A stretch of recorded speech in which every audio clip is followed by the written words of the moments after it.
abagore baravuga, ariko imperuka itugeze habi. Nsigaye njya kubona nkabona umugabo baramuhamagaye ngo najye gusubiramo ibyo yagize gute. Abagabo noneho barangiye nyuma y'abagore. Sinama z'itorero ntizihamagara abagabo uze kuza bya bintu bisubiremo. Hoya ariya na makuru naragiye nyasanga kuri cafe da.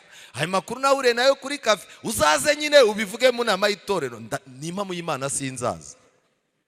Ese amakuru witoreye kuri cafe ukaba warayazanye. Kangira ikintu mbabwira. Kimwe mu byangombwa biranga abantu bakijijwe, yarabitegereje asanga baraganira iby'Imana. Bari bahagaze ku irembo ry'urugo, atangazwa n'amahoro yabo. Amen. Yarabarebye abona ni abagore badasa n'abandi, bari bafite amahoro. Mu magambo make, ntago baganiraga iby'Imana nk'indyarya. Ibyo bintu by'Imana byavaga mu mitima. Kandi ikindi, n'ubuhamya bwabo bwo kubabarirwa ibyaha yarabwumvaga.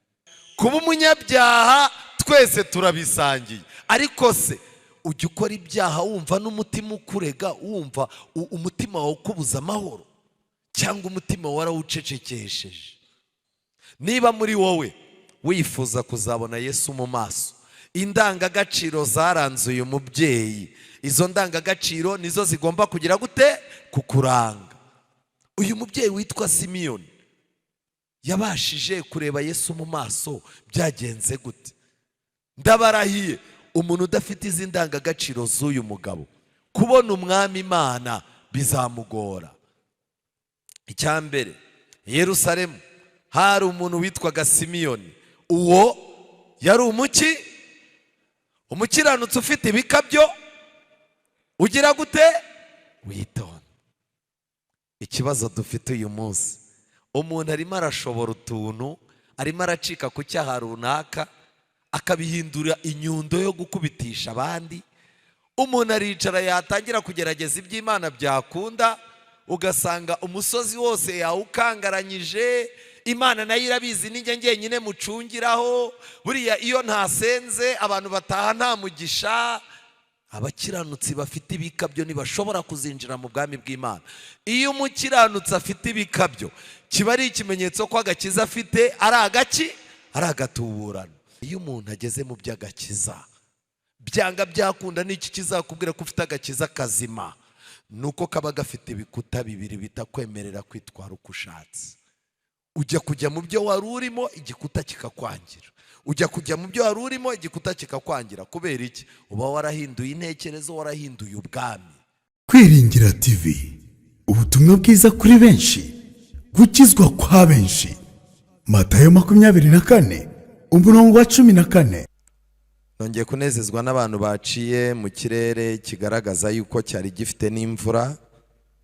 Yego, kirere cyari gifite imvura, kandi bakoresha imbaraga zose baraza. Izina ry'Imana rihabwa icyubahiro. Kandi dushimire abo turimo kubana ku mbuga nkoranyambaga. Namwe Imana ibaha umugisha, kandi twifuza ko mwazaza kudusura hano mu materaniro. Biba ari byiza kuko hari umugisha Imana itangira mu nzu yayo. Nanone by'umwihariko rero nongere nshimire abashyitsi turi kumwe namwe. Imana ibaha umugisha. Hari abo twagiye tubana ndetse hari n'abashyashya. Ese uyu munsi yaba hari abashyitsi baje ari bashyashya? Barahari? Hari umuntu uhingutse hano ari ubwa mbere mu bashyitsi? Hari uhari? Imana iguha umugisha mubyeyi. Namwe Imana ibaha umugisha. Muhagurukiraho muri tubakire rwose. Yego, muhagurukiraho muri tubakire. Amen, amen. Mwamfasha tukabakira. Turabakire mu izina rya Yesu. Imana ibaha umugisha rwose. Bagihagaze kandi munyemerere dusenge tubasabire umugisha. Yego, mugihagaze tubasabire umugisha. Witeka Mana nziza, izina ryawe rihabwa icyubahiro. Twongeye kunezezwa cyane n'urukundo wadukunze, uburyo ukurikirana ubuzima bwacu ukaburinda, uko bungabunga iby'agakiza kacu. Izina ryawe rihabwa icyubahiro. Dore wongeye kutwoherereza abana bawe bacitse imirimo yabo, bari bafite izindi gahunda zibafitiye inyungu, ariko ni wowe bashyize imbere mu nyungu zose, kandi ubwo baguhisemo tuzi neza ko bahawe umugisha. Reka rero umugisha wawe uboneke mu miryango yabo, umugisha wawe uboneke mu buzima bwabo, umugisha wawe uboneke mu mirimo bakora, umugisha wawe uboneke mu mitima yabo, kandi ubwo baje ari wowe bashaka ubaha umugisha wo guhura nawe. Tubisabye twizeye mu izina rya Yesu, amen. Uyu mugoroba dufitanye icyigisho cyiza. Abafite aho bandika ndetse n'abafite Bibiliya zanyu, mushyire Bibiliya zanyu hafi tujyane. Dufitanye icyigisho cyiza gifite insanganyamatsiko ikomeye ivuga ngo agakiza katari agatuburano. Muri no minsi turi mu gihe cyo gutubura, turi mu gihe iyo abantu bashaka ko ibintu byose bigira umusaruro basigaye bakoresha ifumbire mvaruganda. Mu bihe bya kera by'intumwa, agakiza kavomererwaga n'amaraso ya Yesu. Abantu babeshwagaho n'amaraso ya Yesu, Yesu bakamwakira akaba ari uba itangiriro n'iherezo ry'agakiza kabo. Kandi bazaga mu gakiza bagatera umugongo ibintu byinshi, kuko Yesu yabahindukiraga inyungu. Kubw'ibyo rero ibyari indamu zabo byose byahindukaga igihombo ku bwa Kristo. Ariko abantu b'uyu munsi wa none barashaka gukurikira Kristo, n'ibyari indamu zabo bigakomeza kubabera indamu. Kubw'ibyo rero nta muntu w'iki gihe ugikurikira Kristo ngo akubwire ikintu yahombye, ntacyo. Uwakurikiye Kristo afite akabari arakagumana, uwari ufite roge yo gusambaniramo asigaye yigumana, umuntu wari umujura usanga yashatse gukurikira Kristo kandi n'ubujura bwe akabukomeza. Abantu kugira ngo bahare imyambaro mibi, bahare ibyo bisiga bibi, bahare inshuti z'abapagani, kugira ngo Imana ibahindurire inshuti iyo bamaze kumenya Kristo, ntago bikibaho. Kubw'ibyo rero agakiza dufite muri ino minsi abenshi ni agatuburano. Ni agakiza kemerera umuntu kurya ibyo ashatse byose, akanywa ibyo ashatse byose, akambara ibyo ashatse byose, agasenga ibyo abonye byose, agasengera aho abonye hose, agasenga n'Imana ibonetse iyo ari yo yose. Agakiza katari agatuburano. Ijambo ry'Imana ritubwira neza ko mu gihe cy'umuhanuzi Yesaya, bitewe n'uko Yesaya niwe muhanuzi wa mbere wanditse inshuro nyinshi yuko Yesu yenda kuvuka, ibimenyetso bizaranga Yesu najya kuvuka, ikizaba kizanye Yesu. Kandi uyu mugabo witwa Yesaya niwe werekanye neza umugambi Imana yari ifite wo kugira icyo ikora mu nyoko muntu. Nitwinjira muri Yesaya 62 umurongo wa mbere, Bibiliya iravuga ngo kubw'urukundo nkunda Siyoni.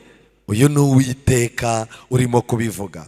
Kubw'urukundo nkunda Siyoni sinzatuza, kuko ngiriye Yerusalemu sinzaruhuka, kugeza ubwo gukiranuka kwaho kuzatambika nko gutangaza k'umuseke, n'agakiza kaho kakamera nk'itabaza.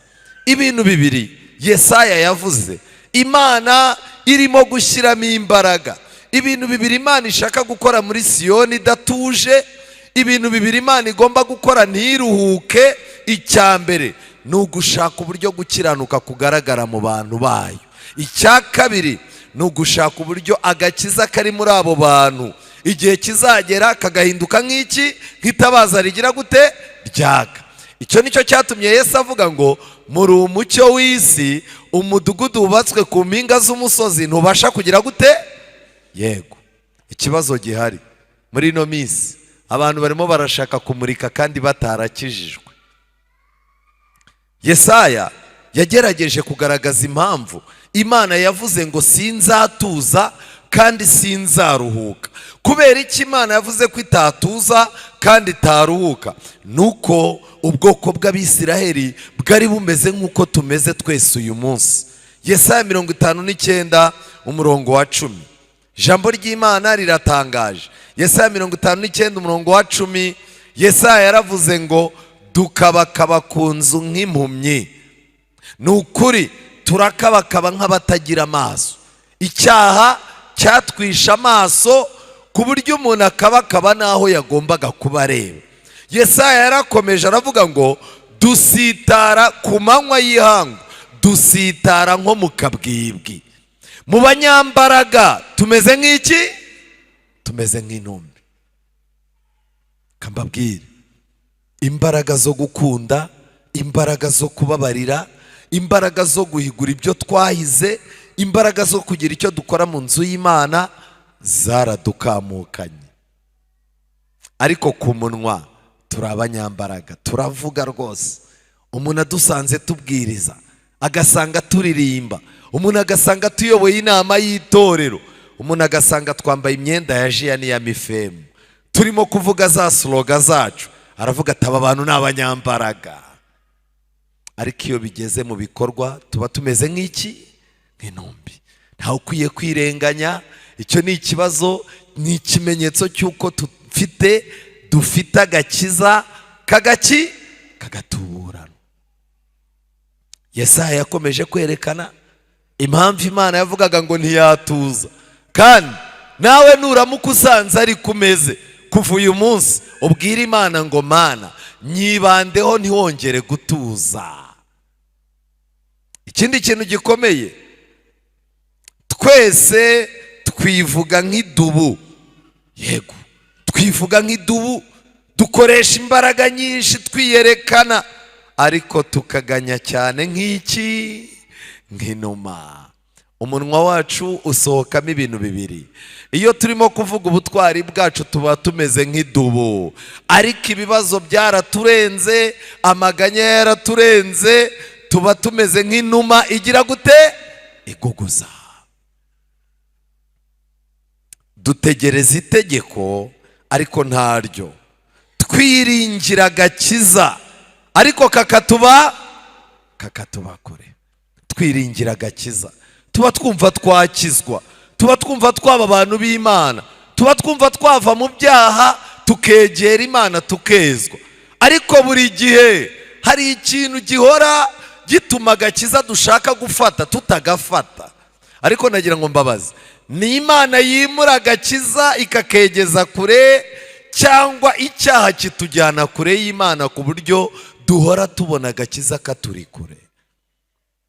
Erega ibicumuro byacu bibaye byinshi imbere yawe, kandi ibyaha byacu ari byo bidushinja. Ibyaha byacu biradushinja imbere y'Imana, ndetse ibicumuro byacu turi kumwe nabyo, kandi no gukiranirwa kwacu nako tugize gute? Turakuzi. Ariko mbabaza, Yesaya arimo arabeshya cyangwa ntabwo arimo kubeshya? Arimo aravuga ati Mana ntihazagire umuntu w'i Siyoni ukubeshya, gukiranirwa n'ibicumuro byacu turi nabyo, kandi gukiranirwa kwacu nako tugize gute? Turakuzi. Ariko ujya kubona ukabona umuntu araje, umva mwene data ngo umbone uti. Hari igihe higeze kubaho uburyarya, njya mbona n'abantu bamwe babeshya ngo babonye Imana, ngo babonye umusaraba, ngo babonye Yesu amanitswe ngo ku musaraba, ukajya ukumva umuntu aje kukureba. Mwene data, buriya rero nta muntu uba wiyizi. Umbona uti ngo ni uburyarya. Yesaya yaravuze ngo gukiranirwa kwacu nako tugize gute? Turakuzi. Utaramenya gukiranirwa kwawe ntushobora gukira, ntago bibaho. Yarakomeje abwira Imana ati Imana turacumura kandi twihakana inde? Uwiteka. Uko twicaye aha, hari abihakana Imana bageze ku meza, umuntu akanywa ibintu atakagombye kunywa ngo nuko yicaranye na bose cyangwa afande cyangwa umuyobozi w'umurenge. Hari abihakana Imana bagiye mu gikorwa cy'ubukwe, kavuga ati umugabo atancika. Hari abihakana Imana bamaze gukira barayikoreye bakennye. Hari abihakana Imana bamaze kubona udushuri. hari n'abihakana Imana bavuye mu Rwanda bageze mu bihugu bya Amerika n'i Burayi, aho babona gusenga byarataye agaciro bagatavuga ati n'Imana ntibaho. Yesaya yaravuze ngo twe turacumura tukagerekaho no kwihakana nde? Uwiteka.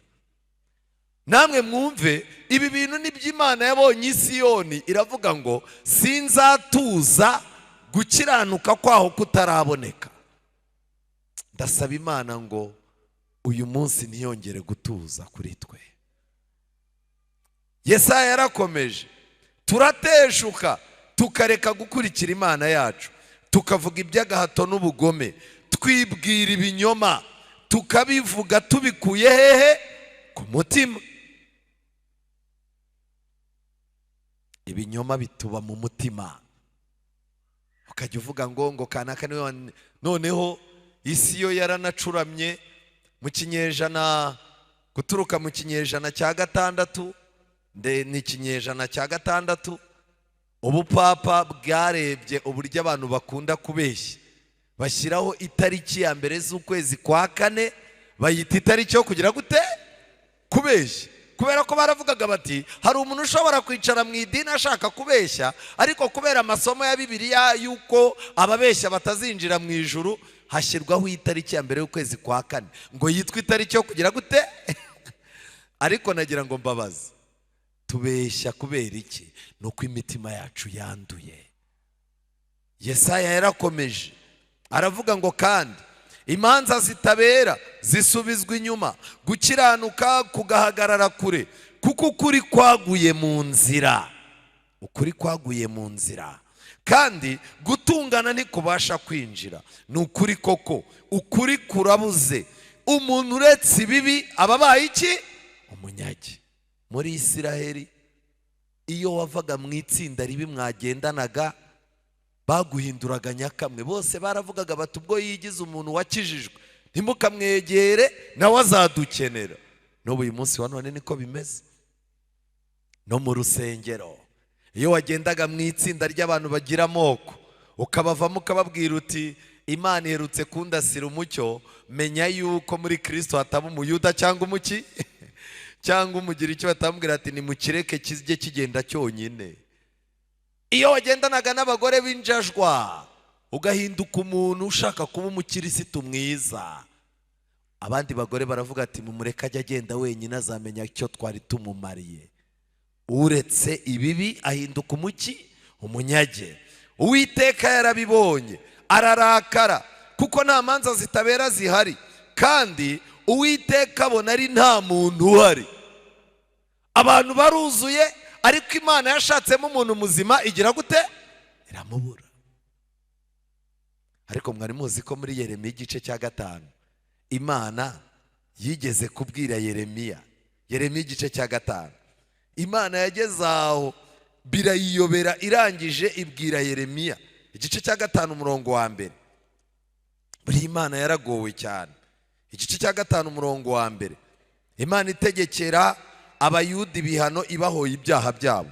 Igice cya 5 umurongo wa mbere, Yeremiya: nimwiruke mukubite hirya no hino mu nzira z'i Yerusalemu, maze murebe kandi mumenye, mushake mu miharuro yaho, niba mwabasha kuhabona umuntu umwe, umuntu naho yaba umwe ukora ibitunganye agashaka ukuri, nanjye nazahagirira iki?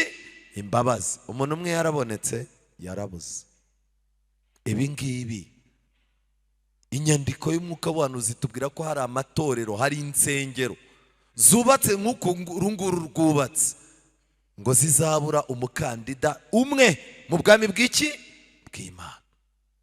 Urusengero rwose Imana ikaburamo umuntu, ntabwo bizaba bitangaje, kuko ni Yerusalemu mu gihe cya Yeremiya Imana yashatse umuntu umwe iramubura. Ntukajya ukangwa n'abantu buzuye urusengero. Hari igihe Imana yicara ikavuga ngo mugerageze mujye no mu nzira nyabagendwa, mu dukaritsiye mushakishe ukanyakanya.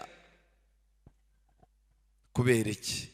Turi mu nzangano, turi mu matiku, turi mu bujajwa, turi mu bwambuzi, turi mu mujagararo, twibereye mu bintu by'ibirori bidahwitse, gushaka Imana ntako, ni uguhurira ku rusengero tuje gukomereza amatiku yacu. Hari igihe Imana yitegereza abantu igashakamo umukandida umwe ikagira gute, ikamubura.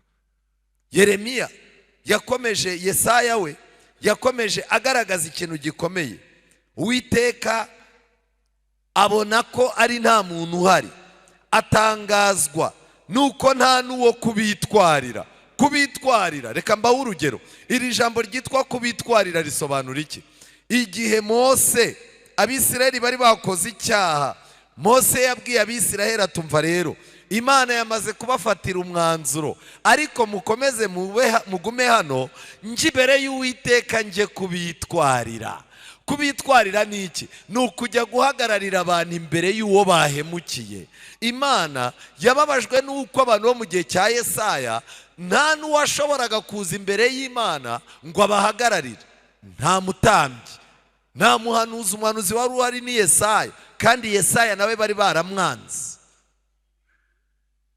Nshuti zanjye, nicyo cyatumye ukuboko k'Uwiteka kwamuzaniye agakiza, kandi gukiranuka kwe kukamutera gushikama. Yambara gukiranuka nk'icyuma gikingira igituza, yambara agakiza kabiki kaba ingofero, yambara n'imyenda yo guhora, ayigira imyambaro yambikwa umwete nk'umwitero.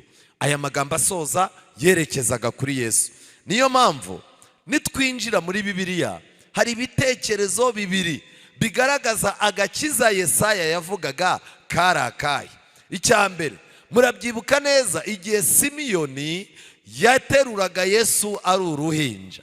Amagambo Simiyoni yavuze yerekana icyo Yesu yari ari cyo. Muribuka igihe Yesu yaganiraga n'abantu, igihe Zakayo yari yuriye igiti. Mwese murabizi ko Yesu atashye kwa Zakayo yaravuze ngo agakiza kasohoye hehe? Muri iyi nzu. Bivuze ngo Yesu ku giti cye niwe gakiza. Ariko uyu mubyeyi witwa Simiyoni yarantangaje. Nimureba neza, bigeze muri Yesaya 56 umurongo wa mbere, Imana ubwayo, Uwiteka yaravuze ati, mwitondere iby'ukuri, mukore ibyo gukiranuka, kuko agakiza kanjye kagize gute? Kari hafi. Yesaya yateguzaga abantu kuvuka kwa Yesu, no gukiranuka kwanjye kugiye guhishurwa. Nitujya muri Luka igice cya kabiri, Luka igice cya kabiri umurongo wa 25, turahasoma amagambo akomeye. Yesu yavutse, bamujyanye mu rusengero kumwakira, ariko hari umusaza wari waragiranye n'Imana isezerano, yifuza kuzabona Yesu mu maso. Niba muri wowe wifuza kuzabona Yesu mu maso, indangagaciro zaranze uyu mubyeyi, izo ndangagaciro nizo zigomba kugira gute? Kukuranga. Uyu mubyeyi witwa Simiyoni yabashije kureba Yesu mu maso. Byagenze gute? Ndabarahiye, umuntu udafite izi ndangagaciro z'uyu mugabo, kubona umwami Imana bizamugora. Icya mbere, Yerusalemu hari umuntu witwaga Simiyoni. Uwo yari umuki? Umukiranutsi ufite ibikabyo, ugira gute? Witonda. Ikibazo dufite uyu munsi, umuntu arimo arashobora utuntu, arimo aracika ku cyaha runaka, akabihindura inyundo yo gukubitisha abandi. Umuntu aricara yatangira kugerageza iby'Imana byakunda, ugasanga umusozi wose yawukangaranyije. Imana nayo irabizi, ninjye ngenyine mucungiraho. Buriya iyo ntasenze abantu bataha nta mugisha. Abakiranutsi bafite ibikabyo ntibashobora kuzinjira mu bwami bw'Imana. Iyo umukiranutsi afite ibikabyo, kiba ari ikimenyetso ko agakiza afite ari agaki? Ari agatuburano. Yari umukiranutsi witonda. Icya kabiri, yategerezaga ihumure ry'Abisiraheli. Yari ategereje kuzabona Yesu. Reka mbabwire yuko umwuka wo gutegereza kugaruka kwa Yesu ni kimwe mu bimenyetso biranga abantu bazaba bafite agakiza mu minsi y'imperuka. Icya gatatu, umwuka wera yari ari muri we. Yari afite umwuka wera. Nta muntu n'umwe ushobora kugira umwuka wera, ushobora kugira umwuka wera atarakijijwe by'ukuri. Ntago bibaho. yari afite umwuka wera muri we, yari yarahanuriwe n'umwuka wera ko atazapfa atarabona Kristo umwami Imana. Ajyanwa n'umwuka hehe? Mu rusengero. Ariko reka mbabaze, umuntu w'umukiranutsi arajya mu rusengero gukora iki? Ubu dufite ibibazo by'abantu ngo basigaye bakiranuka, abantu ngo batagikora icyaha, ngo abantu ngo Yesu yatsindishirije bamubona bambye ku musaraba, abantu bagiye mu butayu amaguru bakayashyira mu mazi akonje bakabana n'ibihunyira n'ibiki ukwezi kose. Iyo muganiriye barakubwira bati twabonye Imana yaratuganirije. Ukamaze uti se kutakiza mu rusengero? Erega Imana ntabwo ikibayo, Imana siracyaba nzuki nagira gute nakwiramo. Ariko reka ngire ikintu babwira, Bibiliya iravuga ngo ukurya munsi urushaho kugira gute? Turusheho guterana kwera. Abantu muzabona bazaza baza mu rusengero mu minsi y'imperuka, bakaza batari bubwirize, batari buririmbe, badafite ikindi kintu bari bukore, bakazanwa n'umwuka w'Imana kumva ijambo ry'Imana. Abo bantu bazabona Yesu n'amaso yabo. Kuko isi igiye kutuvanga duhinduka inzererezi. Abantu bazaza baza ku rusengero nabwo bafite amasaha abiri, mukubite mufangura. Hari ahantu tujya kubwiriza, umuntu akaguhamagara agahita akubwira ati rero musoni njya mbona uvunika cyane, kubita ufangura byose byarumviswe. Ukambwira uti se mfangure mu minota ingahe? Kubita 10 abantu bitahire baba barushye. Cyokoze nimushaka babwiriza abantu barushye nimukantumire. Bibiliya ni igisabo gicundwa n'abagize gute? Abarambiwe bagize gute? Batashye. Ngiki kibazo.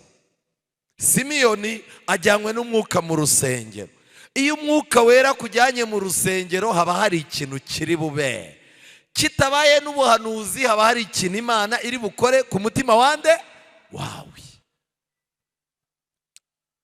Ababyeyi bajyanye umwana Yesu ngo bamugenze nk'uko umuhango w'amategeko wari uri, Simiyoni aramuterura Yesu ashima Imana.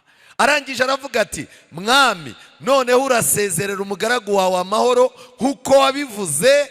Umurongo wa 30 mu busomere rimwe 2 3. Kuko amaso yanjye abonye iki? Agakiza yavugaga nakahe? Yesu yarateruye. Niba Yesu ari uruhinja mu biganza bya Simiyoni yari agakiza, mutekereza ko byagenze gutari Karuvari? Niba Yesu ikaruvari yari agakiza, mutekereza ko byagenze gute azutse? Niba Yesu azutse yari agakiza, mutekereza yuko ubu aho ari iburyo bwa se ari iki? Niba aho Yesu yicaye iburyo bwa se ari agakiza, mutekereza ko nagaruka azaba ari iki? Dufite agakiza gakomeye gatyo. Udafite Yesu uba ufite agakiza ka fake.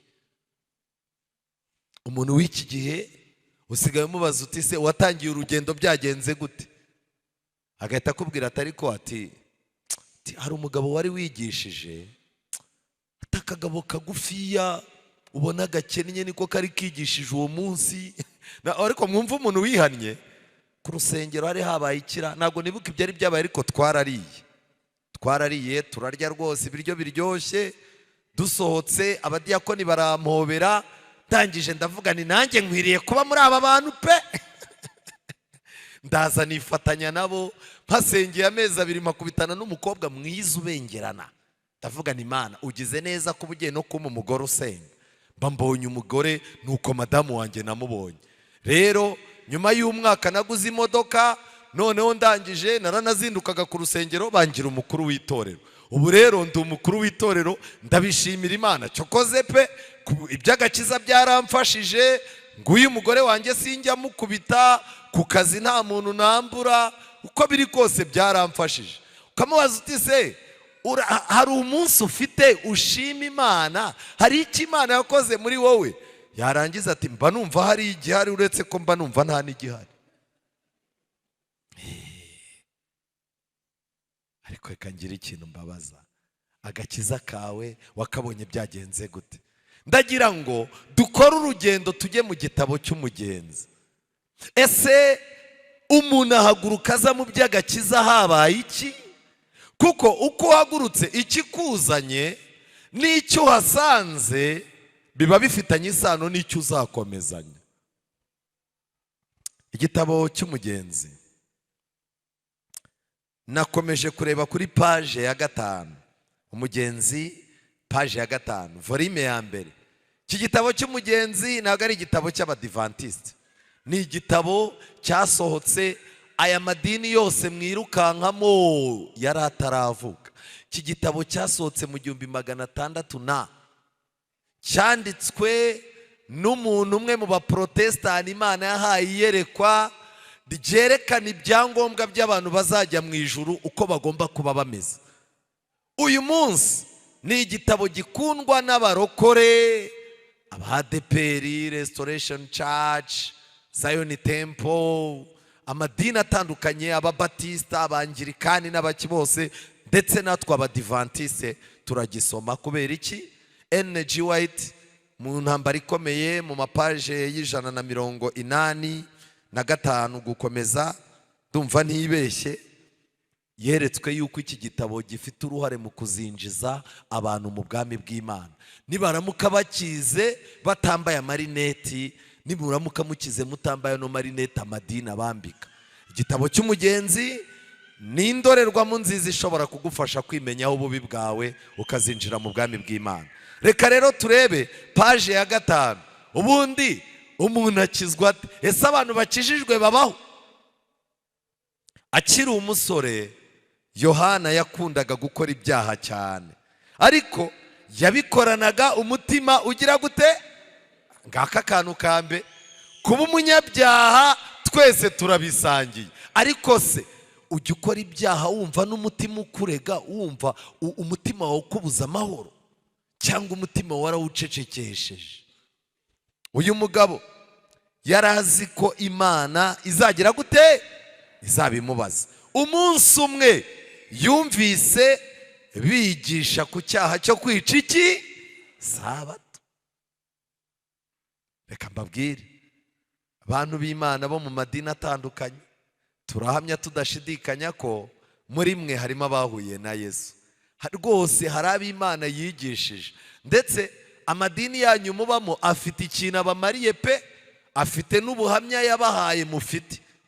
Ariko kubona umuntu mu madini atandukanye wigisha yuko kwica isabato ari icyaha, ndetse nibikomeza nk'uko bimeze na hano iwacu, kubona umuntu wigisha ko kwica isabato ari icyaha, bizageraho bizime.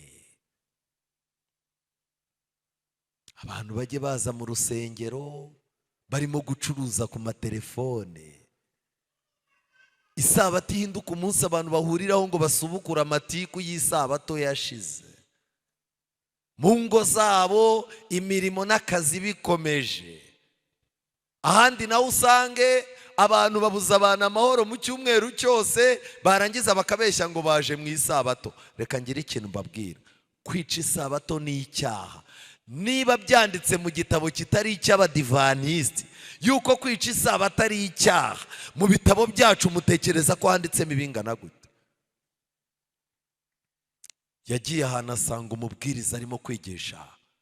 Uyu mubwiriza yigishaga ko kwica isabato ari icyaha kubera ko hari hashize imyaka irenga 1000 Kiliziya ivuze ko isabato nta gaciro ifite.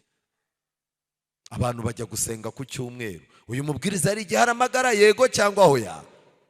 Iyaba Imana yahagurutsaga ababwiriza mu madini atandukanye bigisha abantu ko kwica isabato ari icyaha.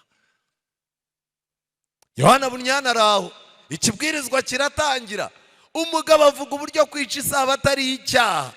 Akimara kubivuga, Yohana Bunyana yumva mu mutima we ijwi ry'Imana riravuze ngo urahitamo kureka, urahitamo iki? Kureka ibyaha byawe ukazajya mu ijuru, cyangwa kubikomeza ukazajya hehe?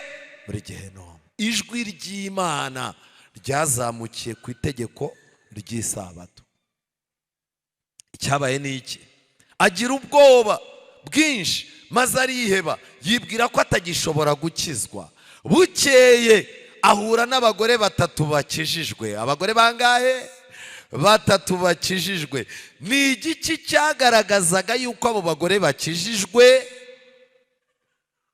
Icyambere, mu gihe tuzi ko abagore barangwa no kuvuga inkuru, abagore baravuga we. Uzi ko nigeze kugenda muri tagisi, abadamu 3, ntago bari 3, bari abadamu bari hamwe ntazi ahantu bagiye, bagenda baganira, kandi baganiraga ibintu by'amabanga, bakavuga bagaseka bakagira gute. Umugabo twari turi kumwe arambaza ati ariko aya magambo yose abagore bayakurahe? Undi we yigeze kumbwira ngo ukwezi abagore bavugamo amagambo make n'ukuye. Birancanga. Arangije arambwira ati ni ukwezi kwa 2 kubera ko nako kugira iminsi mike.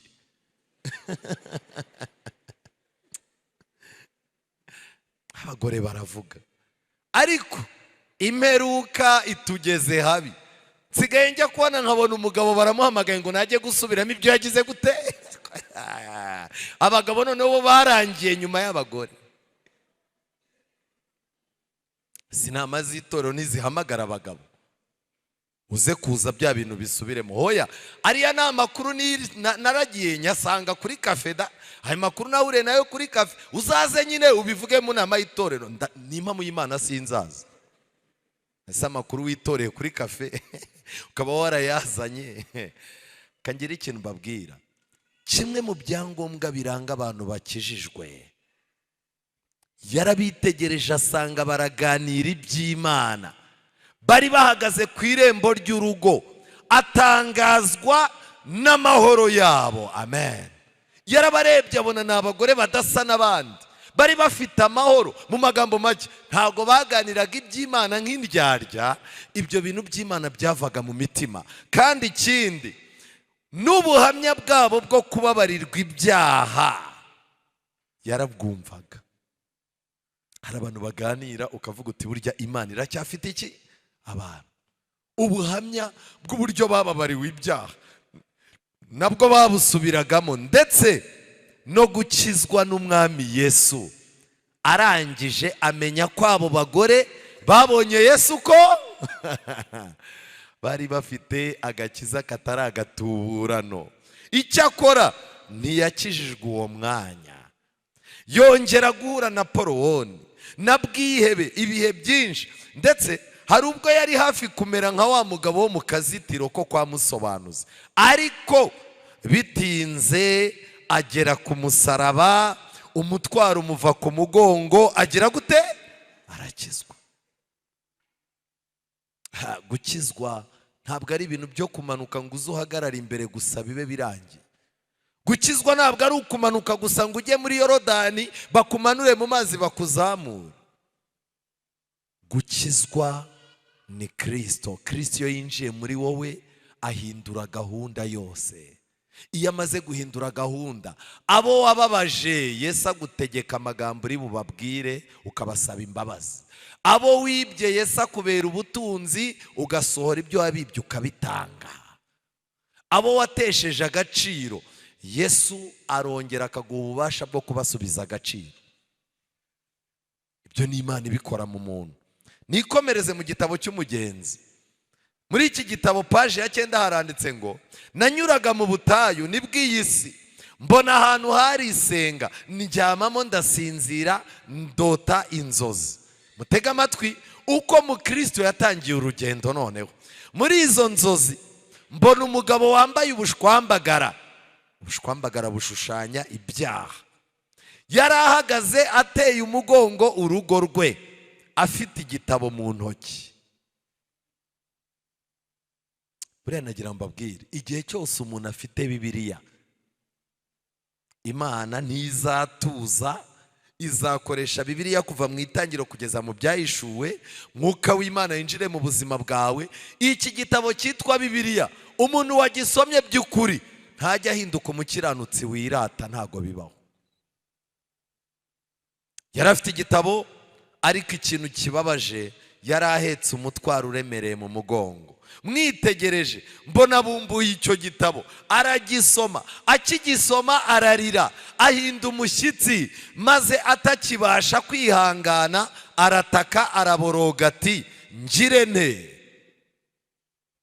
Hari ibihanamanga bavuzemo hariya bayobozi mwe murimo gusoma. Yahise agenda ajya ikanyarira. Yagiye mu rugo rwa Musoni ngo abe ariho asengera kuko ariho hari konegisiyo y'Imana. Oya, mu biganza bye hari igitabo. Turakangurira abizera kugira Bibiliya mu biganza byabo. Turakangurira abizera kuyisoma. Imana izakwiyigishiriza, kandi icyo Bibiliya izakubwira uzagifate nk'ukuri.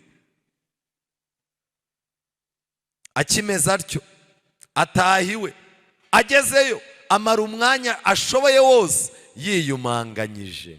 Ubu turimo turababwira ubutumwa bwiza bwo kwihana no kubabarirwa ibyaha. Hari abashyitsi barimo kudusura, hari n'abizera baguye. Ijambo ry'Imana ririmo kubwira kubyuka no gufata intwaro bagasubira mu gisirikare cya Kristo. Ariko uragerageza ukiyumanganya, umushyitsi akavuga ati ibi bintu by'abadive rero bitazamfata, ndumva birimo kugenda binyinjiramo. Oya, reka mbabwire, ibi bintu biturusha imbaraga natwe. Iyi Kimisagara, ku batabizi, uyu musigiti nawusariyemo hano hirya. Ntago nari nzi agaciro k'umwami Yesu, ariko Yesu iyo agushaka, kwiyumanganya ntago bigira gute? Ntago bishoboka. Uyu mugabo ananirwa kumara umwanya munini acecetse kuko umubabaro ugwira. Nicyo cyatumye aheruka kubungura ubwenge, atangira kubwira umugore we ati mugore wanjye nkunda, namwe bana nabyaye, njyewe inshuti yanyu y'amagara. Amen. Bibiliya ibumbuwe ukayisoma neza, uhinduka inshuti magara y'umugore wawe n'urugo rwawe. Amen. Hisibura hano, iyi ntimuyivuke, ariko mvuze ni Imana igiye kubakura ku cyavu ibicazanye n'abagize gute? Amen. Nayibona nayibura. Ariko kariya kantu kabaguye nabi cyane. Akimara kubumbura Bibiliya, nibwo yavumbuye yuko agomba kuba inshuti y'umugore we, kandi akaba inshuti y'iki? Y'abana be. Amaze kubibabwira, arabwira ati nishwe n'umubabaro undemereye cyane, kandi nabariwe inkuru y'impamo yuko uyu mudugudu wacu uzatwikwa n'umuriro uvuye mu ijuru. Muri iryo rimbuka riteye ubwoba, njyewe ubwanjye, nawe mugore wanjye, namwe bana nkunda, tuzarimbukana bibi, keretse ubuhungiro ntarabona bwaboneka bwo kudukiza. Bumvise ibyo, bene wabo baratangara cyane. Si uko bemeye yuko ibyo yababwiye ari by'ukuri, ahubwo nuko bibwiye yuko yafashwe n'indwara igira gute? Buriya nubona ugiye mu by'agakiza ukabona abantu ntibicaye ngo bavuge ngo wacanganyukiye, uba utagiye neza. Utangira iby'agakiza, ugatangira ukabwira abantu ubu ndimo nditegura umubatizo, bati cyore wowe wabatijwe se uciye amazi? Nabatijwe ku gahanga, kandi Yesu yabatijwe mu mazi menshi. None se ubwo wabuze ahandi ujya? Ijambo ry'Imana nasomewe n'amahitamo yanjye nayo. Shishikara agenda, nibikuyobera uzagira gute? Uzagaruka. Telefone alo. Rero uyu mukobwa mumuhamagare mumuganirize, ndabona yaragize gute? Yaracanganyukiwe, ngo ntarwambaye, ngo agiye ngo kwihana, inzoga yajyaga ncururiza ngo yaziretse, ngo nimuhe ibindi acuruza. Simbizi, ntago nzi uko yabaye, ariko buriya nagira ngo mbabwire, mwari muzi ko leta zo mu isi zizaca agakiza ngo kubera ko abaturage bazo zifite ubwoba ko bahinduka baki abasazi.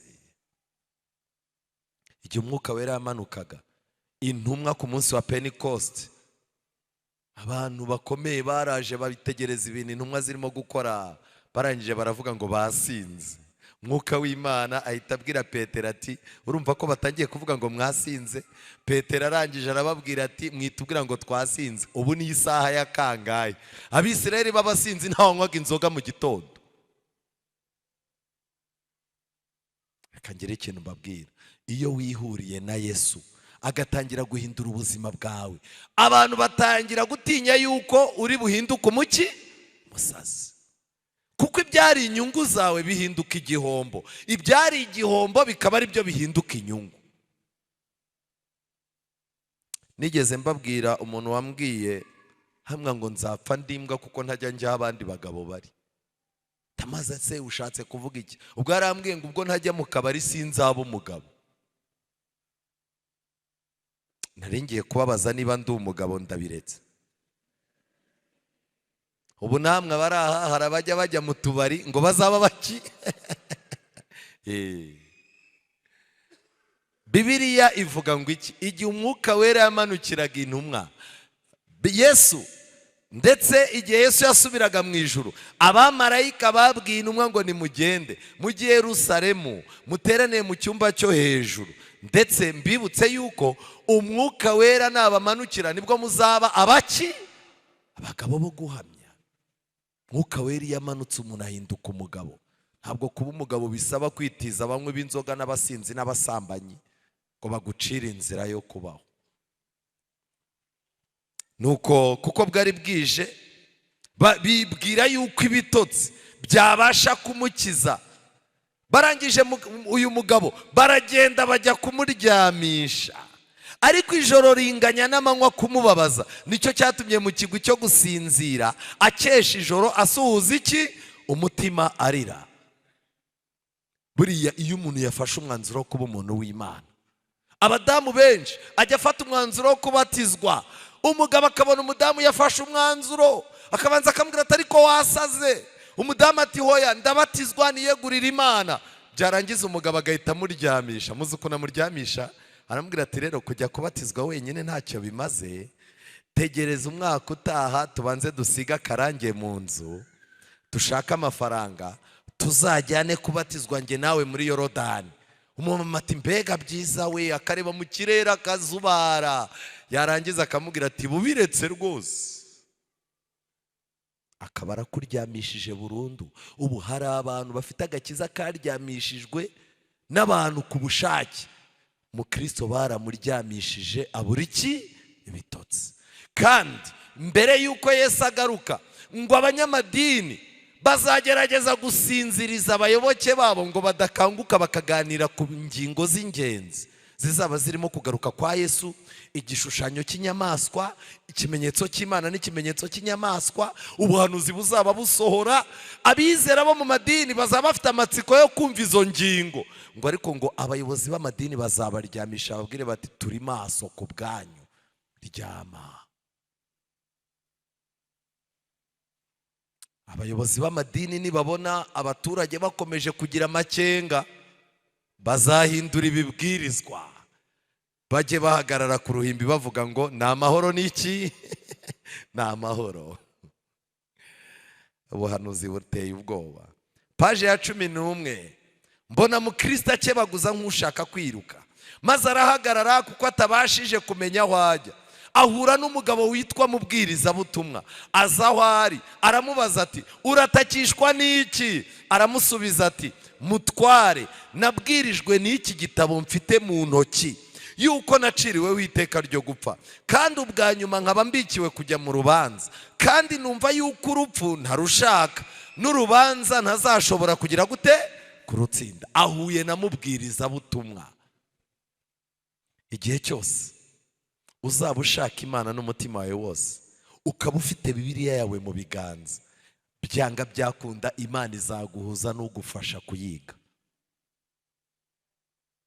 mubwirizabutumwa abaza mukristo ati niki gituma udashaka gupfa? Baraganira maze mubwirizabutumwa aramubaza ati ubwo umeze utyo niki kiguhagaritsaho? Mubwirizabutumwa amuhereza umuzingo w'igitabo cy'uruhu wanditswemo ngo nimuhunge umujinya uzagira gute? Uzatera. Mukristo aragisoma yitegereza mubwirizabutumwa cyane aramubaza ati mpungire. Mubwirizabutumwa amutungira urutoki hirya y'agasozi kagari cyane, aramubaza ati urarora ririya rembo? Uwo mugabo ati oya. Arongera aramubaza ati urarora ririya tabaza ryaka cyane? Aramusubiza ati sinzi, ahari ndaribonye. Maze mubwirizabutumwa aramubwira ati uboneze kuri ririya tabaza, ujyeyo udateshutse, nukora utyo uri bubone iryo rembo, nurikomangaho urabwirwa ibyo ukwiriye kugira gute? Gukora. Umubwirizabutumwa yatungiye urutoki uyu mukristo i Karuvari, kandi amubwira ko i Karuvari ariho ari bubone irembo, kandi niyinjira mu irembo arabwirwa icyo agomba kugira gute? Gukora. Ngiki ikimenyetso cy'abavugabutumwa bwiza. Agomba guhora afite urutoki rumeze gutya. Umubaza uti ni gute nahinduka umukiranutsi? Dore ntama w'Imana ukuraho ibyaha by'abagize gute? Ese ko wowe mbona usenga bikaza, ubu wowe ujya ukora icyaha? Ko mbona ibintu by'Imana ubivuga nkumva ndaryohewe, aho kwitunga urutoki ngo umvuge ngo rega burya ndi danje, jya uhita uvuga ngo nshobozwa byose na Kristo miki? Umuvugabutumwa muzima urutoki rwe ruhora rumeze gutya. Ariko ubu abo dufite ni abarimo kwirukana inyatsi n'imikoshi, n'abarimo kujya mu ngo z'abakire barya neza bagahanura ibyiza, wamugaburira nabi agahita akubwira ati urupfu ruri muri uru rugo. Ababwirizabutumwa b'iki gihe batoranya aho bari bujye. Iyo uri umukire wicaye mu itorero mu gihe abandi batashye, ahita akubwira ati wowe usigariye. Agahita akubwira ati ushobora kuzanyenera, fata nimero z'umukozi w'Imana we. Kandi ubwo hari abandi bakene nka barindwi barimo kumubwira twabona akanimero kawe gute? Biragoranye. Abacanshuro.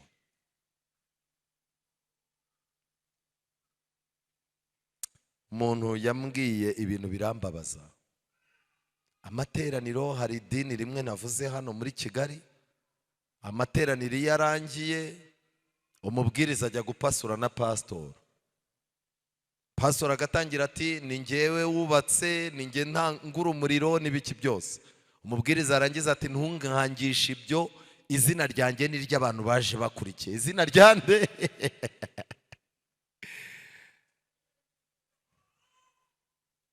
Mukristo yagize amahirwe no guhura n'umuvugabutumwa bwiza, maze ndota atangiye kwiruka, ariko ataragera kure y'urugo rwe umugore n'abana baba babibonye, baramuhamagara ngo agaruke. Yipfuka mu matwi akomeza kwiruka avuga ati bugingo bugingo bugingo budashira. Mu mutwe we hari harimo impamvu y'ubugingo. Iki gitabo kimeze nka filime, ntago bivuze yuko umugabo azakiranuka ari uko yataye urugo n'abana, kuko uzabatanga urashaka gukiranuka, nugera imbere y'Imana izakubwira ngo abo naguhaye wagize gute? Bari hehe? Nshuti zanjye nihuta, mukristo hari aho yageze ahura n'ikibazo, ahura n'umuntu witwa Bwenge bw'isi. Yari ataragera neza aho yagombaga gukurirwaho umutwaro, ahura na Bwenge bw'isi, baraganira. Bwenge bw'isi atariko niki gituma ushaka kukurirwaho umutwaro muri iyo nzira irimo ibyago byinshi? Wakwihanganira kunyumva nakubwiriza uburyo wabona icyo ushaka udatewe n'ibyago ugiye kwisanganiza, kandi ako gakiza kari hafi. Nanjye mfite akandi gakiza kaboneka mu buryo bworoshye, udaciye mu nzira y'umusaraba, kandi abenshi baranagafite. Uwo ni Bwenge bw'isi. Arimo kubwira mubwirizabutumwa ati ntama, arimo kubwira umukristo amubwira ati nta mpamvu yuko wishyira mu kaga. Ninde wakubwiye ko ubukristo buboneka ari uko umuntu arushye gusa? Hari tekinike nshyashya dufite. ku buryo umuntu abona agakiza katamugoye. Nuko mu cyimbo cy'ibyo byago uzabona amahoro menshi no kugubwa neza. Mukristo ati ndakwinginze ungire iyo nama. Bwenge bw'isi ati dore muri biriya birorero ahitwa ingeso nziza harimo mwikirisha amategeko. Umugabo witwa mwikirisha amategeko ni umunyabwenge bwinshi, wubahwa cyane, azi neza gukura imitwaro ku bantu, kuwo uhetse uwo. Kandi ubwanjye nzi neza yuko yafashije benshi bameze batyo, kandi azi no kuvura abasajijwe n'imitwaro yabo. Arababwiye ati ibintu bibiri, wowe nuramuka ugize ingeso nziza. Ariko ba ngeso nziza turabafite rwose. Abamama basenga barira mu materaniro, ariko mu bujajwa isura yari afite mu rusengero ugasanga siyo. Turabafite bafite ubuhamya, Yesu yaraje ndamubona nkoraho aranyeza, ariko wajya ukumva ubupagani n'ubushitani uwo muntu afite. Naho ni ba ngeso nziza, kugeraho bakurirwaho imitwaro byaranze. Satani arababwira ati ngiye kubaho ingeso nziza zikanyakanya, ariko mumbabare ntimuzagere i Karuvari. Umuntu agatanga ibiryo, umuntu agatanga amafaranga mu rusengero, akazaza ahagarara hariya ku muryango, abantu bose binjiye abahobera. Ni ukuri rwose, iyo ntahobeye abantu mba numva ntishimye. Ukumva abantu ngiye nikundira kanaka, ni nawe muntu w'Imana uzi ukuntu aduhobera dusekerana. Abakuru b'itoro baba barakaye. Naho ni ingeso nziza, yanze kujya hehe? Yanze kujya i Karuvari, biragoye. Hari n'abandi bikirisha amategeko. Umuntu agashaka agakiza, agashaka uburyo azagacomora mu isabato yonyine, mu yindi minsi akananirana n'abaturanyi. Abantu badasenga kimwe akabazengereza. Vendredi yagera akababwira ati stop, ngiye gutangira iki? Ntakererewe. Abantu bikirisha amategeko. Nshuti zanjye, iki gitabo kiratangaje, ariko Mukristo yarahavuye, yaranze. Yasanze nagira agakiza ka pirate, akabona agakiza koroshye katamugoye. Ako gakiza nta kintu kazamara ku mutwaro ahetse. Igice cy'igisho cya 8 cyitwa umusaraba, haranditse ngo maze ndota yuko inzira Mukristo yari akwiriye kunyuramo izitiwe impande zombi n'inkike yitwa agakiza. Mukristo akurikira iyo nzira. Amen. Inzira yitwa ngo iki? Agakiza. Yari ifite ibikuta bingahe? 2, igikuta hano n'ikindi gikuta hano, kandi iyo nzira yitwaga agakiza. Iyo umuntu ageze mu by'agakiza, byanga byakunda n'iki kizakubwira ko ufite agakiza kazima? Nuko kaba gafite ibikuta 2 bitakwemerera kwitwara uko ushatse. Ujya kujya mu byo wari urimo, igikuta kikakwangira. Ujya kujya mu byo wari urimo, igikuta kikakwangira. Kubera iki? Uba warahinduye intekerezo, warahinduye ubwami. Arangije Mukristo akurikira iyo nzira. Nubwo yari aremerewe, agenda yiruka, ariko bimuruhije cyane kubw'umutwaro ahetse. Nuko ariruka agera ahantu hazamukaho hato, hejuru yaho hari hashinze umusaraba. Mbere y'uko ukizwa utangira urugendo ruterera. Ntabwo ibintu byose Imana yigeze ishaka ko bimera nko kugenda ku mutumba. Hoya, hari ibikugora. Kandi amaze kwiruka nkagera ku musaraba, hejuru yaho hari hashinze umusaraba, kandi hepfo yaho hazamutse hari imva igize gute? Irangaye. Mukristo amaze gusohora kuri wa musaraba, wa mutwaro uhambuka ku bitugu bye, umuva mu mugongo uragwa, uratembagara, ugera ku munwa w'imva, ugwamo, ugenda buheriheri. Amen. Maze Mukristo arishima, aranezerwa, avugana umutima unezerewe ati anduhuye umubabaro we, anzurishije urupfu rwe. Ariko reka njye ikintu mbabaza, hari aho mwigeze mubona mu Kristo yashyizeho itsinda ry'abanyamasengesho ngo bamusengere amaze gutera intambwe 5 ngo bamufashe muri iryo tsinda azarivemo amaze gutera izindi 20? hari aho mwigeze mubona ajya gushaka bishop na pastor ngo bamuterere intambwe? Ntago bibaho. Umutwaro w'ibyaha byawe n'uwawe. Mu Kristo mwigeze mwumva ahantu avuga ko ibibi byose akora abiterwa n'umugore afite mubi? Mwigeze mwumva mu Kristo avuga ko umutwaro yikoreye uturuka ku bana yabyaye babi? Impamvu gukira kwacu bigoranye nuko ubupagani bwacu tubutwerera abandi bantu. Jewe nkiri umusore narazindukaga nkajya gusenga. Ubwo ngo n'umukristo utangiye kuvuga impamvu atakiza gusenga, nshaka umugore kandi waba ari abapastor. Buri munsi ku isabato tugaserera tugafatana mu ijosi. Kiraho ndavuga n'ubuze nzaza muranza gusenga n'uyu mugore ajya agenda wenyine. Nuko byagenze sinkiza gusenga. Ariko nawe uramutse uri nkanjye nawe niko byakumerera. Ubwo ngo arimo aravuga impamvu atakigera gute? Reka mbabwire, ububi bwanyu nubwo mwikoreye wishaka kuvuga yuko impamvu z'ububi bwawe umugore zifitemo uruhare. Ntabwo abana wabyaye bo batumye uba umupagani n'ubundi wababyaye uri we, ahubwo ikorera umutwaro wawe ujya aho ugomba kuwukurirwaho. Nshuti zanjye, amaze gukorerwa ibi maze amara umwanya ahagaze atangaye, kuko byamutangaje cyane yuko kureba uwo musaraba byonyine kwamuhambuye umutwaro we. Nicyo cyatumye aguma kuwitegereza cyane, amarira ngo bugubugu, amarira yaraje. None nagira ngo mbabaze, amarira niyo yatumye umutwaro uva ku mugongo, cyangwa amarira yaje ari umusaruro wo gutungurwa? Dufite abantu bajya gusenga bakikingirana, bakazaza basenga barira ngo Imana ngo ishaka amarira, ngo ishaka amarira. Amarira si icyangombwa cyo kwihana. Icyakora amarira ashobora kuba ari umusaruro uvuye mu kugira gute? Mu kwihana.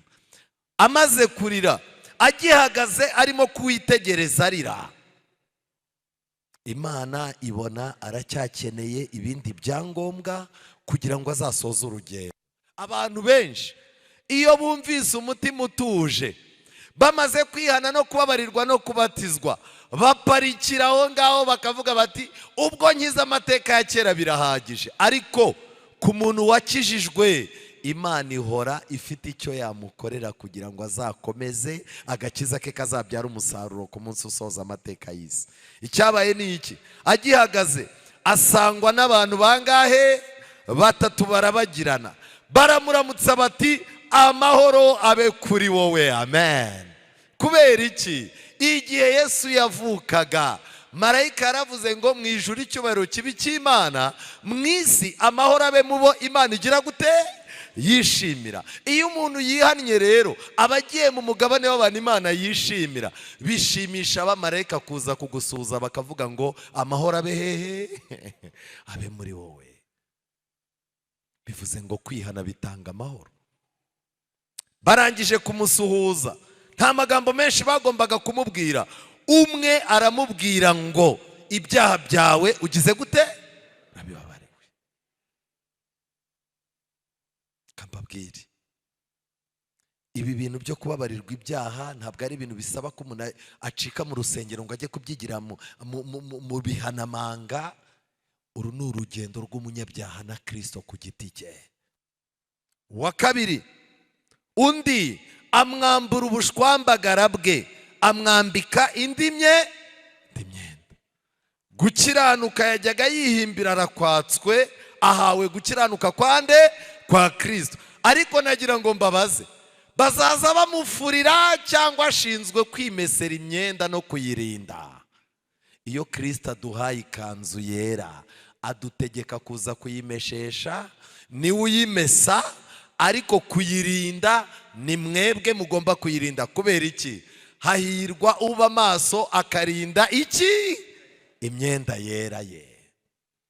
Icya gatatu, uwa gatatu amushyira ikimenyetso hehe? Mu ruhanga. Vuba bidatinze, ibindi byose twababariwe ibyaha, Imana irimo irambika abantu imyenda mbere y'uko akarengane kaba. Mbere gato y'akarengane abana b'Imana barimo barashyirwaho ikimenyetso mu ruhanga, kandi abatagishyirwaho bazashyirwaho ikimenyetso cy'iki? Kinyamaswa mu ruhanga. Kanguka, kangukira ubuzima bwawe.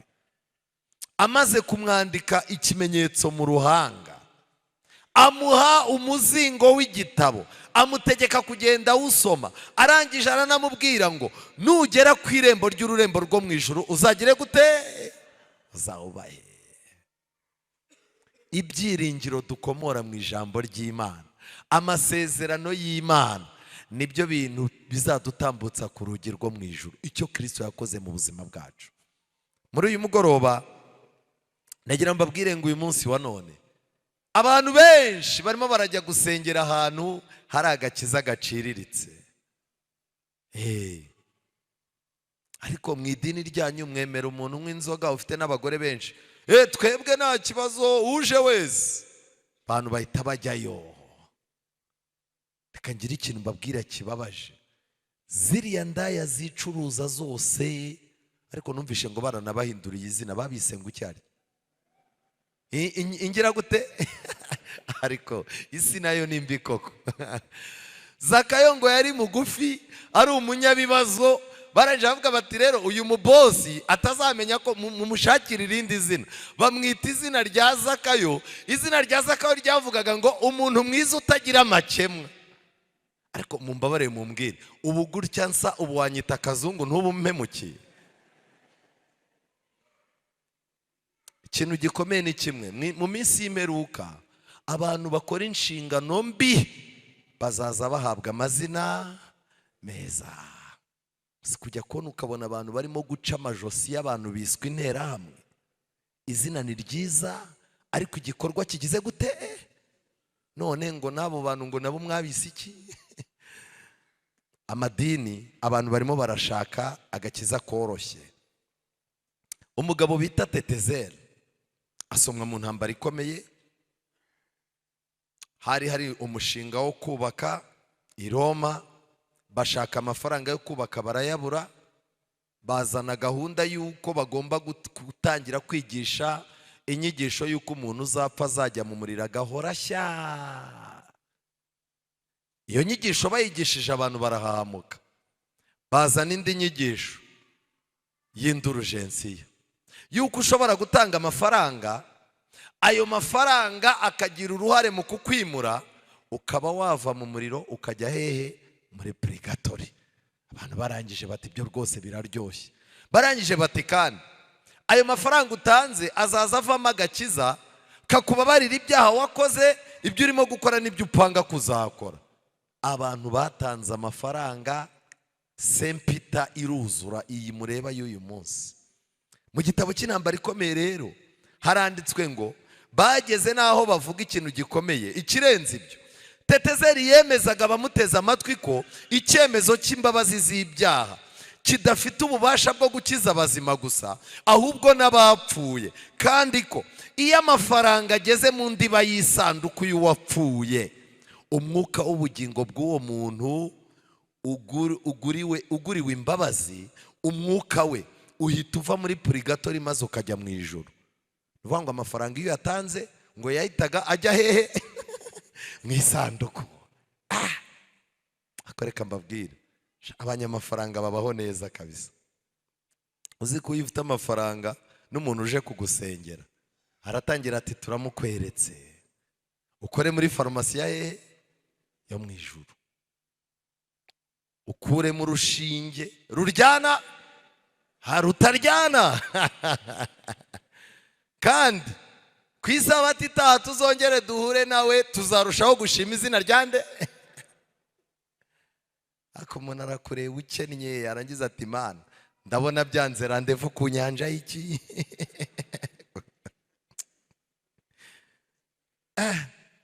Nyamara abantu duhumbagiza bakiranaga ibyishimo byinshi ibyo Tetezeri yabararikiraga kugura. Izahabu n'ifeza byisukiranyije mu bubiko bwe. Agakiza kagombaga kugurwa amafaranga, kabonekaga mu buryo bworoshye cyane kuruta agasaba kwihana. Turi kumwe? Ni turi kumwe? Ako gakiza gasaba gutanga amafaranga, ngo abantu barakitabiriye, baravuga bati biriya bintu byo kwihana no kubabarirwa no kuvuga ibyaha no gusaba Imana imbabazi biragoranye, aka kantu mwadushyiriyeho ni akantu keza. Agakiza kagombaga kugurwa amafaranga, kabonekaga mu buryo bworoshye cyane kuruta agasaba kwihana, agasaba kwizera ndetse no guharanira kurwanya no gutsinda icyaha. Intambara ikomeye, paje 131. Nihuta. Umuntu wese utinya kandi agahindishwa umushyitsi no gushaka agakiza ke bwite, uwo muntu yaratoranyijwe. Amen. Hari abantu bajya bicara akavuga ati ariko ubu naratoranyijwe, ubu nzajya mu ijuru, ubu nzamenya gute ko Imana inyemera.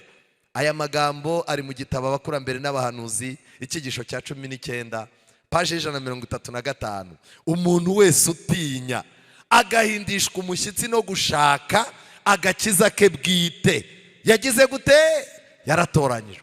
Umuntu uzinduka akaza mu materaniro mu gitondo, akagura ibitabo hariya kugira ngo asome, agafata umwanya agasenga, akigisha umugore we n'abana be, yarangiza agahora yumva ahangayikiye agakiza ke, uwo muntu ajya abimenya ko yagize gute? Yaratoranyijwe. Umuntu wese wambara intwaro akarwana intambara nziza yo kwizera, uyu nawe ari mu bagize gute? Mu batowe. Wa wundi uhangana n'ikigeragezo ku kazi akavuga ati boss arashaka ko dusambana ariko sinzasambana nawe, nashaka azanyirukane, Imana ntizabura indi kampani njyanamo. Iyo ntambara uko bwije nuko bukeye, uko uyirwana, Imana ibiri kumwe nawe. Undi muntu watoranyijwe ni uwuhe? Hatoranyijwe umuntu uhora ari maso, agira gute? Asenga, akarondora mu byanditswe byera kandi agahunga ibishuko. Yageze gute? Yaratoranijwe. Umuntu wicara akavuga ati ko ngiye kujya gusura uyu musore, tukaba twaramaze kwiyandikisha mu badiyakoni ko tugiye gukora ubukwe, uyu musore nkaba ntabizi ko isi ihinduka, ubu ndamutse ngiye yakamfata. Warangiza ugahita ufata akarumuna kawe gato ukagira gute? Kakitwaza. Abantu bicara kavuga ati hariya ahantu sindi bujyeyo, uyu muntu arambwiye ngo duhurira ariko sindi bujyeyo, ntishyira ku rubuga rwabuzanizwe rwa Satani, Satani akandasa. Umuntu wese uhora afite amakenga, agahunga ibishuko uko ashoboye, yaratoranijwe n'Imana. Undi muntu hatoranyijwe umuntu uhorana kwizera kandi akumvira ijambo ryose riva mu kanwa k'Imana. Gucungurwa byagenewe abantu bose kandi ku buntu. Abazagendera ku mabwiriza yatanzwe bazanezezwa n'umusaruro w'uko gucungurwa. Ndasoza mbabwira ngo dufite agakiza gakomeye. Ako gakiza, shaka uburyo agakiza kawugakurikirana. Kubera iki ugomba kugakurikirana? Ugomba kumenya ko nta wundi agakiza kabonerwamo. Cya kabiri, ugomba kumenya ko agakiza kava mu Bayuda kuko basenga ibyo bazi. Uyu munsi twebwe ibyananiye Abayuda, Imana yabihaye Abadivanisi umunsi wa 7 ngo babishobore mu izina rya Yesu, kandi bizashoboka. Agakiza kava iwacu, ariko ni natwe dufite umubare munini w'abantu iby'agakiza bigiye kunanira. Icya gatatu, agakiza kacu karatwegereye kuruta igihe cyose twizereye. Ariko Zaburi 119 umurongo 155 havuga yuko agakiza kari kure y'abanyabyaha. Ijambo ry'Imana riratubwira ko tudashobora kubona agakiza tutagize agahinda ko mu buryo bw'Imana. Rwa kabiri rw'Abakorino 7:10, Abefeso 6:17, agakiza niko ngofero ituma Satani ataturasa mu mutwe, kuko umuntu ufite mu mutwe hazima abasha gutekereza. Iyo Satani akurasha umutwe rero biba bivuze ngo nta gakiza ugize gute? Ufite. Abafilipi 1:28, abantu badakangwa n'ababisha bo mu buryo bwose, kiba ari ikimenyetso ko bafite agakiza. Abantu badakangwa n'ibintu bibonetse byose. Ubukene bwaje, umuntu acitse ku rusengero. Abanzi babaye benshi, umuntu acitse muri korari. Ibibazo byabaye byinshi. Reka mbabwire, umuntu ufite agakiza ntatsimburwa. Agakiza nyakuri. Kabiri rw'Abatesalonike 2:13. Imana yabatoranyirije kuzahabwa agakiza, ariko ako gakiza gaheshwa no kwezwa kuva ku mwuka no kwizera ukuri. Mwuka wera, ntabwo tugomba kugendera mu kigare gusa cy'umwuka, oya, tugomba no kwizera ibyanditse muri Bibiliya, kuko umwuka wera na Bibiliya ntibinyurana. Niba usengera mu idini bakakubwira ko umwuka avuze, ariko wasoma iby'isabato bakakubwira ngo ntabwo ari Imana ibivuze, uzatangira ukeke. Ntituri twenyine mu ntambara. Abaheburayo 1:14, Imana yohereje umubare munini w'abamarayika kugira ngo baze bafashe abazaragwa iki? Agakiza. Ntabwo turi twenyine mu by'agakiza. Abaheburayo 2:3, ntitugomba kwirengagiza agakiza.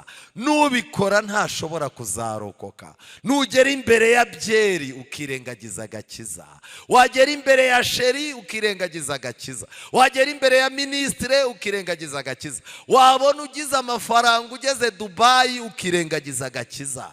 Gakomeye gutyo ntuzarokoka.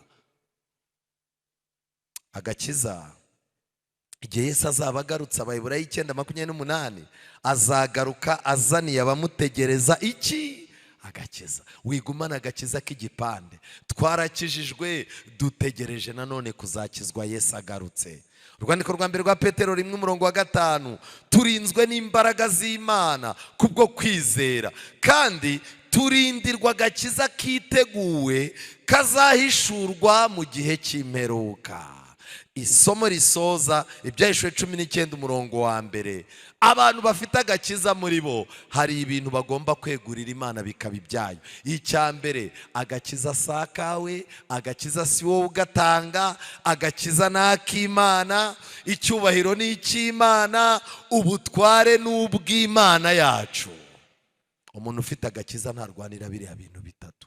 Ntarwanira icyubahiro, ntarwanira ubutware, nta nubwo arwanira kwerekana ko yakijijwe. Mu ijuru hari Imana yifuza kukubabarira. Imana irashaka kutangira urugendo neza, kugira ngo umunsi usoza amateka y'isi utazaba mu banyagihombo. Muri uyu mugoroba ntago nakwibuza guhamagara umuntu ushaka guhindurirwa ubuzima, umuntu wikoreye umutwaro, umuntu wumva akeneye guhindurirwa amateka. Ntabwo uyu mugoroba nasoza nagusabiye umugisha, ntago nasoza nakweretse Imana, ntago nasoza nafashe ubuzima bwawe ngo nkwereke ko buri mu kaga, ufate ubuzima bwawe bushyire mu biganza bya Kristo. Muri uyu mugoroba agakiza wari ufite niba ubona gasondetse, kandi tukaba dukwiye kuba maso, ndakwinginze tera intambwe wiyegurira Imana, usaba Imana igukureho umutwaro. Ndabizi neza ko hano hari abantu bagerageje kuryamishwa, hano harimo abantu bagiye bacecekesha umutimanama. Emerera Imana igufashe, saba Imana ikure ikibi mu mutima wawe. Nibyo ngusabira, nanjye nisabira mu izina rya Yesu. Niba uhari ngwino dusenge, tera intambwe. Hari umuntu uhari muri uyu mugoroba? Ibiganza by'Imana biri hano. Imana irimo irashaka umuntu ishwanyurizaho imigozi yari imuzirikanye n'umutwaro. Hari abababaye, hari abikoreye ibibazo, hari abaremerewe, hari abamateka ya kera herana, hari abantu baremerewe bafite agahinda kenda guturitsa imitima. Uwishe ibicumuro bye ntazagubwa neza. Muri uyu mugoroba ubwo Imana iduhaye amahirwe yo kwihana, ikaba Imana ishaka kuguha agakiza nyako, zana ko gakiza ka Pilato ufite, Imana ikongera umwete iguha agakiza gashyashya. Ese hari uhari ushaka gufatanya nanjye gusenga? Niba uhari ngwino dusenge. Tera intambwe, ntiwemerere Satani kugucecekesha, ntiwemerere Satani kukuryamisha. Oya, Imana yacanye umuriro mu mutima wawe, ngwino wiyegurire Imana. Tera intambwe. Kambasabe muhagurukiraho muri turirimba indirimbo yacu y'166 ay'urutare rw'Imana, kandi mu gihe tuyiririmba wumve ubohotse, utera intambwe usanga Imana, kuko nayo irimo iratera intambwe gusanga. rw'Imana reka ngungireho kubw'imbabazi zawe kera waramenewe none ubu ngwihishemo umujinya w'Imana ibyo twakora byose n'umwete wacu wose n'agahinda gasaze n'amarira adashira byose ntibyashobora kudukura w'ibyaha Yesu ibyo mfite byose niba uhari ngwino dusenge tera intambwe uze tera intambwe uze Imana iguhe umugisha unyuhagire imbyiro mutabazi ne gupfa nubwo nkiri muzima mwami ngungiyeho no ku munsi w'imanza ningeri imbere yawe ari rutare rw'Imana uzandeke nyisuke Witeka Mana nziza izina rye rihabwa icyubahiro ubwo ibihe bizaba birangiye twese buri wese agomba guhagarara imbere yawe tugiye gutanga raporo isoza yuko twitwaye mu buzima uzatureke tukwisunge ariko ibyo birasaba yuko tukwisunga uyu mwanya dukinguye imitima ngo winjire uteremo intebe ibibi byose birimo ubisohore twagiye dushaka agakiza gaciriritse bamwe agakiza kabo bagashingiye ku mirimo myiza bakora mu rusengero abandi agakiza kabo gashingiye mu mirimo myiza yuko bagaburira abashonji bakubakira abadafite aho baba ibyo babibyaje icyo wakoreye Karuvari ariko hari n'abandi bakugezeho urabababarira barimo no gukora n'ibyo byose ijambo ryawe reka rigira imbaraga mu buzima bwacu turihannye